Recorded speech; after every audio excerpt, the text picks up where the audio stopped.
এই জন্য ভাইয়া এটা চিন্তা করো, কলিজা যদি উল্টে যায়, দিল যদি আল্লাহ উল্টায় দেয়,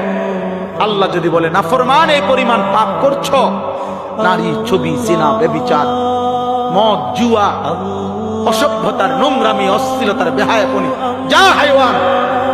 কুকুর, বিড়াল আর শুকর আর জানোয়ারের মতো খা, ঘুমা, পেশাব পায়খানা কর, নিজের লজ্জাস্থানের চাহিদা পূরণ কর বেঈমান, তবে আমি তোর কোনোদিন আর আলো দেখাবো না,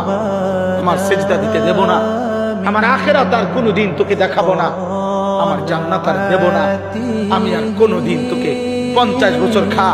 60 বছর আমার দুনিয়া খা, 70 বছর আমার খা, দারহুম ইয়াকুলু ওয়া ইয়াতামাত্তাউ ওয়া ইউলহিহিমুল আমাল ফাসাউফা ইয়ালামুন। আল্লাহ বলে, এই দুনিয়াবাসী নাফরমান বেঈমান রে ছেড়ে দে, ওরে খাইতে দে, ওরে দুনিয়া ভোগ করতে দে, ওরে লম্বা লম্বা দুনিয়ার আশা পোষণ করতে দে, আমি তারে বুঝায় দেব কবরে আসলে প্রথম ঘন্টায়, প্রথম মিনিট, প্রথম আযাবের প্রথম মুহূর্তে পরে 70 বছর 1 সেকেন্ডে ভুলায় দেব, 1 সেকেন্ডে ভুলায় দেব।